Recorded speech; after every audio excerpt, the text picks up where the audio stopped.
손님이 구워야 된다, 테이블 그릴링을 해줘야 된다, 대표님 것 같이 완전 그릴링을 해줘야 된다. 그것도 개인 차지만 저는 요즘에 완전 그릴링이 미래이지 않을까라는 생각을 하는 게, 일단 저는 안 구워주면 배제를 조금 시키겠습니다. 원래 구워주는 쪽으로만 생각했기 때문에 구워주면 장점은 일단 맛은 있어요. 맛은 있는데 이제 옆에서 구워주다 보면 둘이 앉아 있을 때 대화할 때도 뭔가 눈치 보이고 언제 가시지 이런 느낌을 제가 많이 받았었거든요. 맛만 비슷하게 낼 수 있다면 저는 완벌로 나오는 게 제일 지금 좋지 않은가 싶습니다. 지금 현직 삼겹살집을 운영하고 있는 사장이잖아요. 네네네. 추천하나요? 추천합니다. 아까도 말했듯이 어깨너머로 배워서 창업을 할 거면 절대 비추하고요. 진짜 자기가 열심히 준비하고 노력했을 때는 그 결과가 무조건 나온다고 생각하는 사람이기 때문에 열심히 했다고 하면 창업을 하셔도 된다고 생각합니다.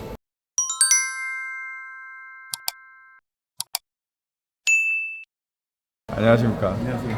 자기소개 좀 간단히 부탁드리겠습니다. 저는 대구 북구 70에서 삼겹살집을 하고 있는 31살 박재우라고 하고요. 사고명은 첫점 삼겹살로 운영하고 있습니다. 저는 뭐 삼겹살집으로 보면 5개월밖에 안 됐지만 정육업으로 보면 발골부터 시작해서 정육점까지 해가지고 총 경험으로 했을 때 한 5년 정도 되고요. 장사는 이제 시작한 지 한 5개월 정도 됐습니다. 삼겹살집이 현재 포화 상태고 레드오션이다. 어떻게 생각하십니까? 그 삼겹살이 포화 상태인데 왜 그러냐면 접근성이 어떻게 보면 소고기보다는 조금 쉽다고 생각은 할 수가 있어요. 그렇지만 요 맛에 대한 확신이나 자기가 준비를 많이 했다고 하면 충분히 좋아도 되는 시장이거든요. 조금 공부를 하고 숙성이나 이런 부분에서 좀 완벽해졌을 때 고깃집을 창업을 하면 저는 지금 괜찮다고 생각합니다. 접근성이 쉽기 때문에 포화 상태라고 말할 수 있는데 그 중에서 분명 살아남는 곳은 다 살아남거든요. 그 이유가 준비를 좀 잘 하고 창업을 하게 되면 살아남는 것 같습니다. 레드오션이 아니다. 부분적으로 레드오션인 것 같습니다. 가능성만 있으면 도전할 만하다 이 뜻이네요. 네, 당연하죠. 삼겹살집을 창업하기 위해서 준비 단계가 있을까요? 삼겹살 집을 준비하려면 일단 이름이 삼겹살 집이니까 돼지고기를 좋은 거를 찾아내야 됩니다. 일단 제일 중요한 게 공부를 하셔야 되고, 그 다음에 또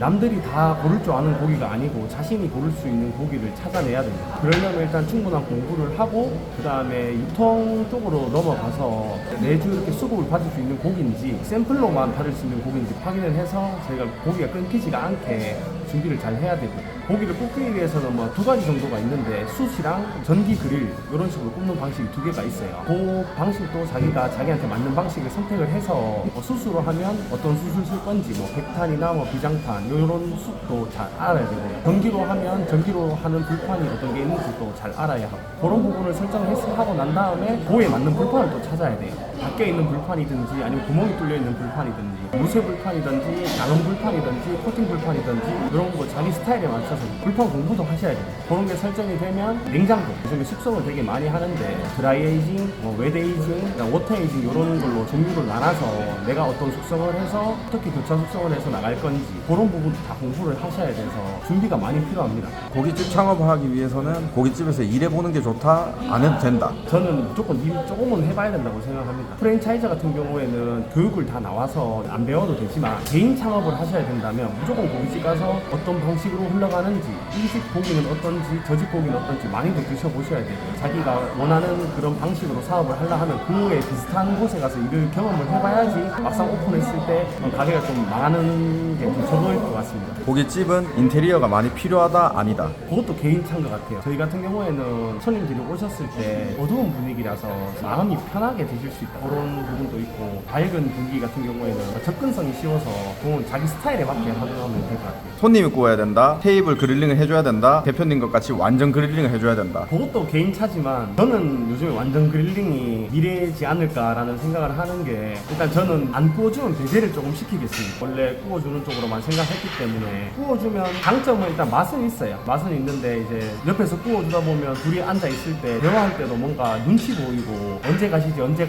이런 느낌을 제가 많이 받았었거든요. 맛만 비슷하게 낼 수 있다면 저는 완벌로 나오는 게 제일 지금 좋지 않은가 싶습니다. 그러면 인건비가 많이 나가지 않을까요? 그 그릴링 해주는 데 가면 보통 3테이블당 1명, 바쁠 때는 3테이블당 1명이 보거든요. 근데 그것도 맥스가 3테이블이에요. 숯으로 보통 구워주는 데 같은 경우는 열이 세기 때문에 살짝만 신경을 안 써도 고기가 다 타는 현상이 발생해요. 그래서 고기 3명당 1명을 본다 하면 테이블 10개면 3명이 들어가거든요. 근데 저희 같은 경우에는 뭐 10개든 12개든 2명만 들어가면 웬만하면 다 되기 때문에 인건비는 오히려 절감돼요. 초짜는 프랜차이즈를 해야 된다, 개인 매장을 공부해서 해도 된다. 솔직히 특히 한 20살 정도가 창업을 한다. 그러면 다른 데 가서 일해볼 시간이 충분히 많잖아요. 그러면 그런 분들은 개인 사업을 준비를 열심히 하셔서 충분히 도전해볼 만한데 한 28살 이렇게 넘어가서 나이가 조금 있다고 이제 좀 뭔가 그런 시간들이 좀 많이 부족하긴 해요. 그래서 자기가 자신이 좀 없으면 프랜차이저, 괜찮은 프랜차이즈를 골라서 그런 교육 충분히 받아서 창업하시는 걸 추천드려요. 고깃집을 운영하면서 힘든 점. 아무래도 여름철에는 고기가 조금 겨울보다 여름 돼지가 살짝 좀 질이 떨어지긴 하거든요. 그래서 고를 때 이제 고기 받았을 때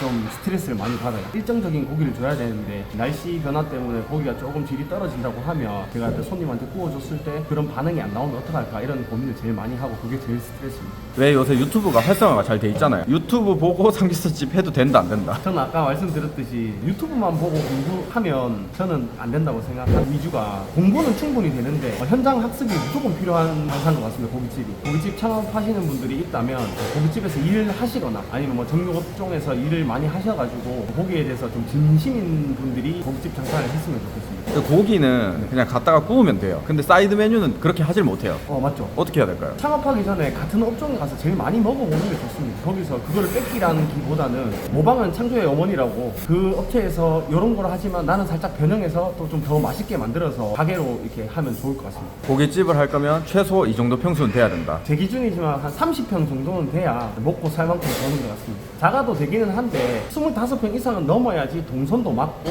그 정도 되는 것 같습니다. 지금 현직 삼겹살집을 운영하고 있는 사장이잖아요. 네네네. 추천하나요? 추천합니다. 아까도 말했듯이 어깨너머로 배워서 창업을 할 거면 절대 비추하고요. 진짜 자기가 열심히 준비하고 노력했을 때는 그 결과가 무조건 나온다고 생각하는 사람이기 때문에 열심히 했다고 하면 창업을 하셔도 된다고 생각합니다.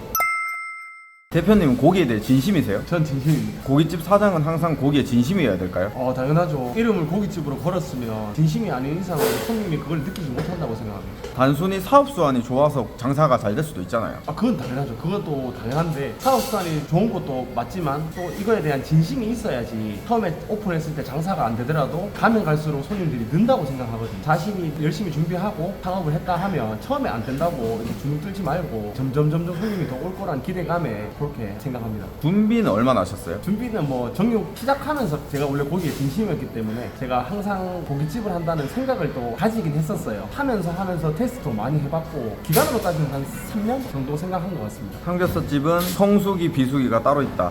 있다고 생각합니다. 고깃집 같은 경우는 열기가 세기 때문에 매장에 갔을 때 덥거나 이러면 아무래도 여름에 찾으시는 손님들이 적다고 생각은 해요. 여름에는 냉면이나 막국수 이런 게 시원한 걸 많이 찾으시는 분들이 많아서 겨울에 팥빙수 안 드시는 거랑 똑같지 않겠습니까? 여름에 매장이 더우면 손님들이 아무래도 덜 찾게 되고 겨울엔 좀 추우니까 따뜻한 데 가고 싶어서 이제 고깃집이 더 잘 되지 않나 싶습니다. 여름 돼지가 가격이 더 비싸다. 네, 비쌉니다. 돼지가 어떻게 보면 안 좋다고 얘기하는 좀 그렇지만 기후 때문에 그렇습니다. 그 중에서 좋은 걸 고르려 하면 몇 개가 안 나오기 때문에 가격이 더 비싸진다고 생각을 합니다. 겨울 돼지가 좀 더 싼가요? 겨울에는 이제 평균적으로 돼지 질이 조금 높아지기 때문에 가격이 조금 여름보다는 확실히 가격은 쌉니다. 당일 도축한 돼지랑 숙성 돼지 어느 게 더 낫다? 당일 도축한 것도 굽는 방식이나 가게에서 판매하는 시스템에 따라서 맛은 확실히 있는데 저는 숙성한 고기를 더 좋아해요. 아무래도 연하고 풍미도 많이 올라오고 그다음 마이야르 반응도 저번에 말씀드렸듯이 많이 잘 올라오기 때문에 둘 중에 하나를 고르자 하면 개인적으로는 숙성된 고기를 더 좋아합니다. 동업자가 3명이시잖아요. 네네. 동업해도 된다 안 된다? 마음이 맞으면 해도 된다고 생각합니다. 아시다시피 고깃집 업종 같은 경우에는 인력이 구하기가 쉽지가 않아요.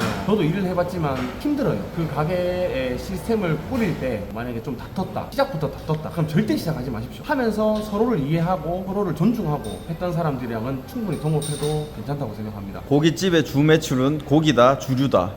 당연히 고기여야죠. 주류는 고기 먹을 때 도와줄 뿐 고깃집은 고기가 많이 팔려야 됩니다. 마진율도 그렇나요? 고기 마진으로 기본찬 서비스들이 나가기 때문에 고기가 마진이 남지 않는 경우면 손님들한테 서비스가 나갈 수가 없어요. 그렇기 때문에 돼지고기 가격이 좀 비싸다고 생각하실 수도 있는데 그런 부분에서 남겨야 우리 손님들한테 행사도 할 수 있고 서비스도 나갈 수 있기 때문에 술만 팔아서 남길 것 같으면 제가 봤을 때 술집을 하는 게 맞고 고기로 조금씩 남겨서 손님들한테 되돌려줄 수 있는 걸 계속 생각해내야 되기 때문에 그래서 고기에서 마진이 제일 좀 남아야 된다고 생각합니다. 장사를 하려고 하는데 돈이 부족해. 대출을 받아야 될까요? 말아야 될까요? 나이가 좀 어리다고 생각하면 너무 많은 대출은 권유하지 않고 자기가 어느 정도 한 60%에서 70% 정도 현금을 들고 있다고 하면 나머지 한 30-40%는 대출을 받아다고 생각해도 되는데 현금이 한 20% 20% 10% 있는데 대출을 받는다. 그건 좀 너무 위험하다고 생각해요. 그래서 추천은 안 드립니다. 고기를 배달 전문적으로 창업한다. 저희도 사실 배달할 수 있는 충분히 시스템을 갖췄어요. 고기가 다 구워져서 나오기 때문에 여기서 그냥 도시락을 사서 그 안에 넣고 세팅만 해서 바로 배달 배송하면 되거든요. 저는 왜 그거를 비추했냐면 안 들려보신 분들이 배달을 먼저 시켜 먹었다. 아 그러면 이 집 고기 별거 없네라고 생각할까봐 저는 배달을 조금 안 하려고 하는 주의가 있어요. 아무래도 매장에서 바로 구워져서 나와서 먹는 고기랑 배달 가는 동안 시간이 지나서 육즙이 빠지고 고기가 식었을 때 먹는 고기랑 차이가 좀 있을 것 같아서 저는 배달을 하면 안 된다고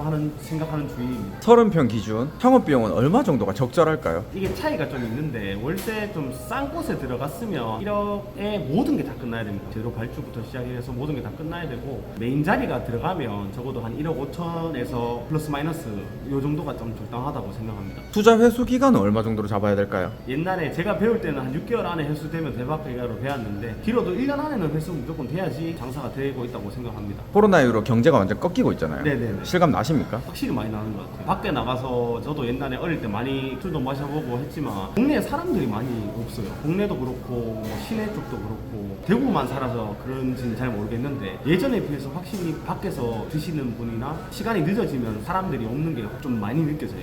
기존에 있는 가게를 인수한다, 내가 새로 차린다. 2호점은 제가 인수를 했어요. 그 이유가 뭐냐면 저는 어릴 때부터 그쪽에 살고 있었는데 그 주변 자리를 제가 보고 있었는데 딱 제가 원하는 자리가 이렇게 운 좋게도 딱 나왔어요. 그래서 저는 인수를 하게 됐는데 이거는 자기가 들어가고 싶은 자리에 확신이 있다면 인수하셔도 되고 장가가 비어있다면 그쪽으로 들어가셔도 될 것 같습니다. 망한 데는 이유가 있지 않을까요? 그거는 또 자기 하기 나름인 것 같습니다. 아, 남이 망한 자리에 내가 들어서 안 망할 수도 있으니까. 제가 그 2호점 자리를 5년 전부터 봤거든요. 나온 적은 있었는데 평수가 저희랑 또 안 맞았어요. 이번에 또 운 좋게도 사모님이 몸이 불편하셔가지고 자기가 가게를 그만하고 싶은데 라고 말씀하시길래요. 그럼 제가 한번 해보겠다. 이렇게 해서 들어갔거든요. 제가 오픈하면 보여드리겠습니다. 지금 둘러보니까 매장에 여자밖에 없어요. 저희 매장이 아무래도 조금 인테리어도 예쁘고 한데 너무 칙칙한 남자 4명이서 일을 하니까 또 손님들 입장에서도 거부감이 들 수도 있다는 생각이 있어서 술집이나 뭐 프랜차이저 같이 이렇게 힘든 곳이 아니고 저희는 서빙만 하면 되는 곳이기 때문에 그래서 알바생을 고용했습니다. 아, 미인계네요.